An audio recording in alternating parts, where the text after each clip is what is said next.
Chers amis, bonjour et Shabbat Shalom. Nous allons étudier ensemble la paracha de Balak. Paracha de Balak qui se trouve dans le livre de Bamidbar. Une bien curieuse histoire que l'on va rapporter ici. Nous sommes à la fin des 40 ans décrétés sur l'ensemble du peuple d'Israël à la suite de la faute des explorateurs. Les Béné Israël, les enfants d'Israël ont erré 40 ans dans le désert. Les voilà aux portes de la terre d'Israël. Ils ont remporté un certain nombre de victoires militaires contre Sichon, roi de Hémori, ou Og, roi de Bashan. Et les voilà maintenant à la lisière de la terre d'Israël, où effectivement ils sont maintenant confrontés au peuple de Moab. Le roi de Moab s'appelle Balak.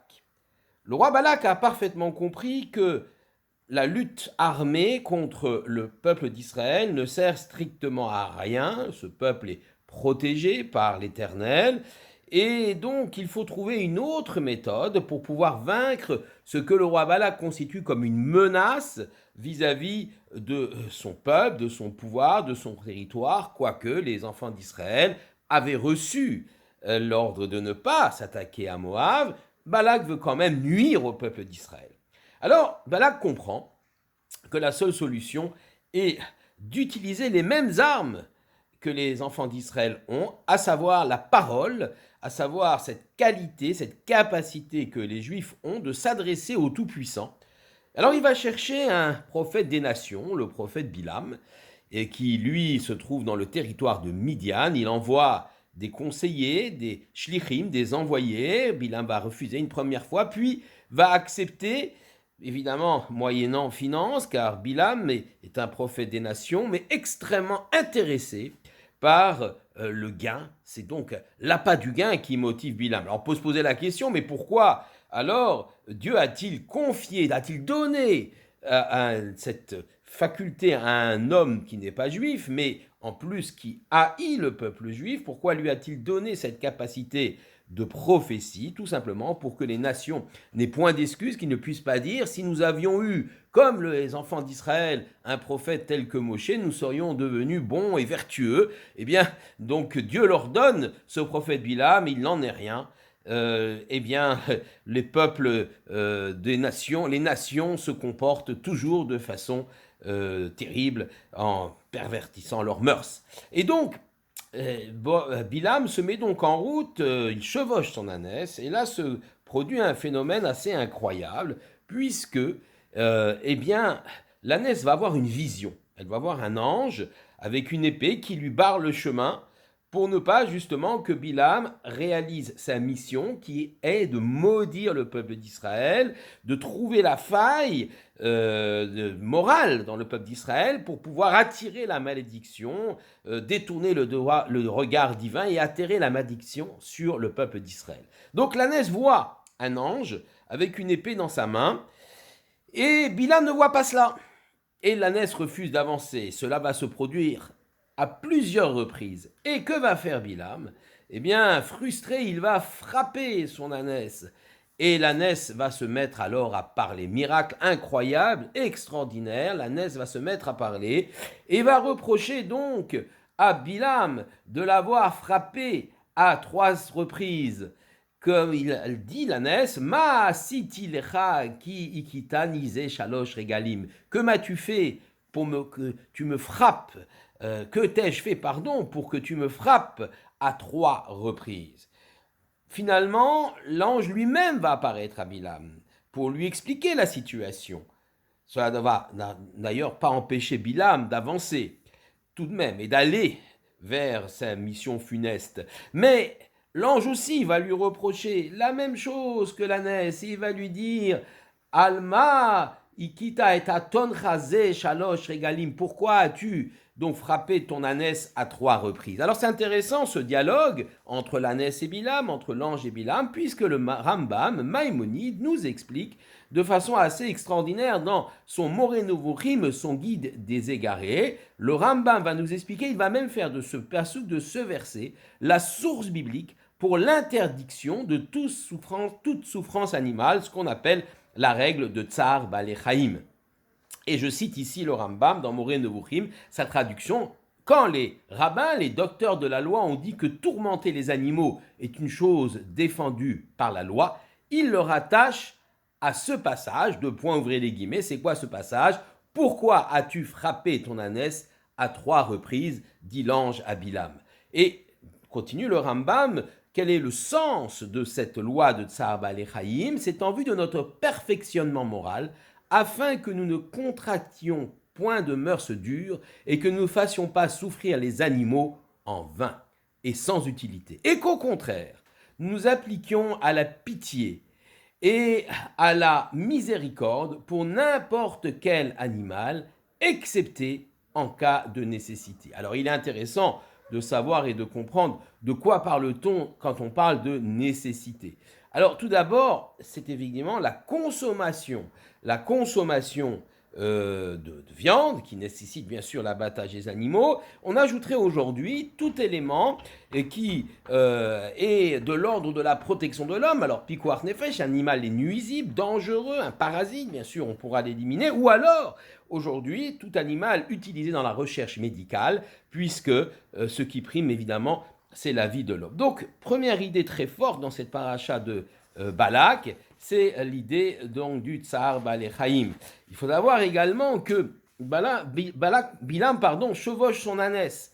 Et il est censé, que ça veut dire, un ânesse, un âne, en hébreu c'est chamor, ça vient du langage de chomer, la matérialité, donc il est censé chevaucher, c'est-à-dire dominer la matérialité, et ce n'est pas le cas, il est complètement au niveau de la matérialité, j'allais dire au niveau de son ânesse, voire pire que son ânesse, puisque lui-même ne voit pas ce que l'ânesse voit, et il recourt à la violence tant il est frustré, il ne peut comprendre que les causes de son échec sont essentiellement spirituelles. Bon an, mal an, finalement, Bilam va s'en aller et réussir à rencontrer le roi Balak qui va le mener à plusieurs reprises. Il va le mener d'abord sur un endroit escarpé duquel on a une vue sur l'ensemble donc du peuple d'Israël, du campement du peuple d'Israël, afin que Bilam maudisse le peuple d'Israël.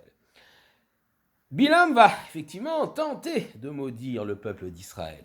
Il va tenter, mais il le fera plusieurs reprises, mais à chaque fois, l'Éternel va s'emparer de sa bouche, de son organe vocal, et il va être obligé de prononcer des brachot et des bénédictions au lieu de prononcer des malédictions. Il va être obligé de le faire comme si Dieu prenait possession de sa bouche. Et effectivement, ces bénédictions seront nombreuses, mais il y en a une, bien sûr, qui retient notre attention, parce qu'on va la prononcer tous les jours. Lorsqu'on entrera à la tfila du matin, à l'office du matin à la synagogue, une bracha extrêmement importante, qui est donc la bracha de Matovu Alecha Yaakov, Mishkenotecha Israël, quelles sont belles tes tentes, Jacob, tes demeures, ô Israël. Alors, essayons de comprendre ce verset, on va décortiquer ce verset. Rashi explique, c'est assez connu, Al-Shera'a pitrehen she'einan mechuvanim ze mulze. Rashi explique effectivement que Bilam a vu que les tentes des Béné Israël n'étaient pas en face les unes des autres. Et cela est un élément extrêmement important. Il y a cette idée de pudeur, de volonté de ne pas entrer, de ne pas faire intrusion dans la vie intime de l'autre famille, chacun se préservant, les tentes n'étant pas effectivement les unes en face de l'autre, les unes en face des autres. Ce que dit d'ailleurs le Talmud Baba Batrao, page 60, éviter tout dommage causé par le regard, ce qu'on appelle Ezek Re'ia, donc le dommage causé par effectivement le regard. Cette qualité de pudeur, cette préservation de la famille est un des secrets de la grandeur et de la pérennité du Ham Israël, du peuple juif. Et Bilam ne s'y trompe pas, puisqu'il vous conseille, après l'échec de ces malédictions, transformant en bénédictions, Bilam ne s'y trompe pas, il conseille au roi Balak de pervertir les enfants d'Israël, les hommes d'Israël, en envoyant des filles de joie, tout simplement pour casser cette dimension forte, la cellule familiale qui constitue la base, le socle sur lequel le peuple juif repose. Mais je voudrais vous proposer encore un autre exemple. Reprenons une autre explication. Reprenons cette phrase, Matovu, Oalecha Yaakov, Mishkenotecha Israël. Quelles sont belles tes tentes, Jacob, tes demeures, Israël. Le terme Oel est donc une tente, le terme Mishkan, ça désigne une demeure.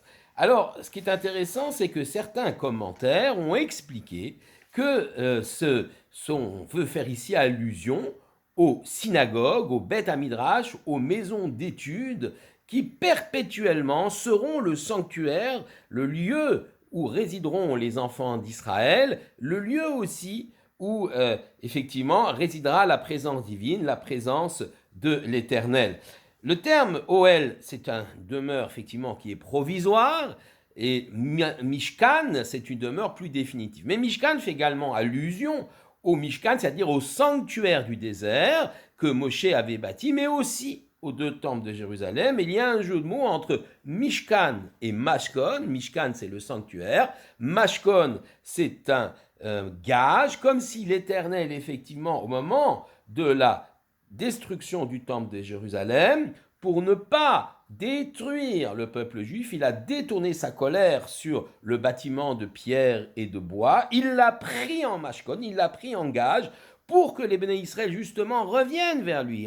Le gage de l'emprunteur, de celui qui est débiteur, eh bien, que les béné Israël qui sont débiteurs de Torah et de mitzvot vis-à-vis de Dieu reviennent, fassent tchouva, eh bien, à ce moment-là, Dieu accordera, rendra le mashkon, le mishkan, au peuple d'Israël.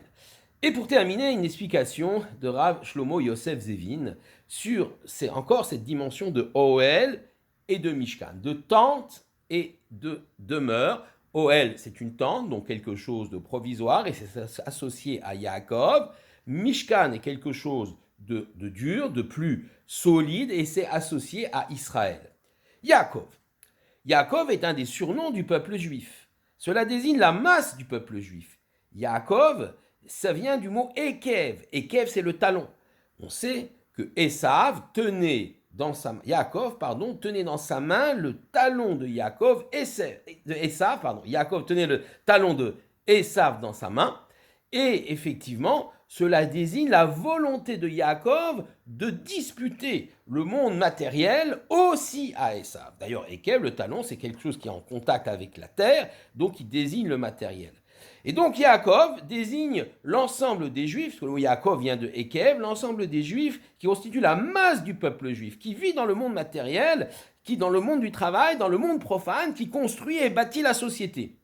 Mais en plus du mot Ekev, dans Yaakov, il y a un Yud. Le Yud est emprunté au nom d'Akadosh Baruch Hu. Ce Yud s'ajoute à Ekev, au talon, pour faire le mot Yaakov, ce qui veut dire que même dans le monde profane, même dans le monde matériel, même dans la dimension matérielle des choses, eh bien la présence divine est là. Yaakov l'emporte, le juif l'emporte, avec cette présence divine, avec les mitzvot, avec effectivement tout ce qui va cadrer le monde matériel, les mitzvot du commerce, les mitzvot liés à l'agriculture, etc. Il y aura une dimension spirituelle, même dans le monde matériel. C'est le petit Yud, Yid, on dit en yiddish, qui va donner cette qualité de spiritualité, même lorsqu'on est complètement plongé dans le monde matériel. Quant à Israël, cela désigne effectivement le peuple juif dans toute sa noblesse. Israël, si j'inverse les lettres, ça fait l'iroche, j'ai une tête. La tête, c'est en haut, c'est la spiritualité. On sait également que le mot Israël vient de Sar, le prince qui sarita ima Elohim. On dit, lorsque Yaakov a lutté avec l'ange d'Esav, tu as lutté avec l'Éternel, cela lui a donné donc une titre de noblesse, Sar, Israël, le prince, comme le prince de Dieu.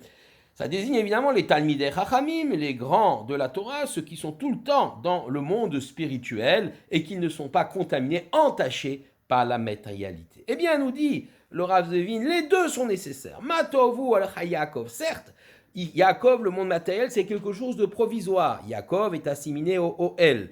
Et Israël, et c'est le monde spirituel, est associé à Mishkan, quelque chose de définitif. L'aspiration, l'idée vers laquelle il faut tendre. Mais les deux sont importants. Dans l'histoire, et même au même moment de l'histoire, il y a à la fois nécessité d'avoir les grands leaders du peuple juif complètement dans le monde de la spiritualité, mais aussi les simples juifs, si on peut dire, ceux qui forment la masse du peuple, qui même en étant dans le monde de la construction de la société, dans le monde profane, y introduisent la dimension spirituelle. Les uns et les autres sont complémentaires.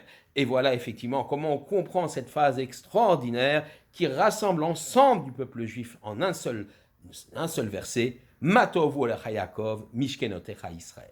Shabbat Shalom à tous.